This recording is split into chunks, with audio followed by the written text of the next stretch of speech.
संदीपान भुमरे, अशोक चव्हाण यांनी जरांगे पाटलांची भेट घेतली आहे। मराठा समाजाच्या मागण्यांचा पाठपुरावा शासन स्तरावर आता केला जाणार आहे। मागण्यांचा पाठपुरावा करण्यासंदर्भात या बैठकीत चर्चा झाल्याचं अशोक चव्हाणांनी सांगितलं आहे। हैदराबाद गॅझेटबाबतही चर्चा झाल्याचं जरांगे पाटलांनी सांगितलं। उद्यापासून जरांगे पाटील यांच्या मराठवाडा दौऱ्याला सुरुवात होते आहे। जरांगे पाटलांच्या दौऱ्याआधी भुमरे आणि चव्हाणांनी त्यांची भेट घेतली आहे।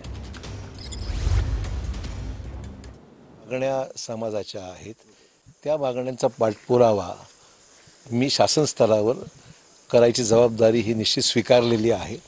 आणि म्हणून मी आज संभाजीनगरला जात होतो। मी भुमरे इथे होते, म्हटलं चला आपण असाल तर आपण जाऊन येऊ। आता आम्ही जरांगे पाटलांना या ठिकाणी भेटायला आलो आणि त्यांची माझी चांगली चर्चा झाली आणि त्या सर्व मागण्या या शासन स्तरावर पुन्हा त्याचा पाठपुरावा करण्यासंदर्भात त्यांची माझी विस्तृत चर्चा झालेली आहे। हैदराबादच्या गॅजेटविषयी चर्चा झाली। शंभूराजे साहेबांचं म्हणणं होतं की आम्ही 5 पत्र आजच्या घडीला पाठवले, 3 होते हैदराबादकडं, म्हणजे ते गॅजेटच्या संदर्भात।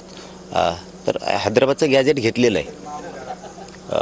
शिंदे साहेबाच्या समितीत आर्दड साहेब होते त्याच वेळेस, ते संदर्भ दिला, म्हणजे त्याला सर्टिफाईड असावं अशी सुद्धा आवश्यकता नाही असं समितीचं सुद्धा म्हणणं आहे। आणि गुन्हे मात्र सरसकटचा विषय, तुम्ही असं नाही करू शकणार की कोणत्या स्वरूपाचे काय, त्याच्यात नाहकसुद्धा समाजाचे लिपोर गुंतवलेले आहेत। आंतरवालीसह राज्यातले सरसकट गुन्हे याबाबतही चर्चा झाली।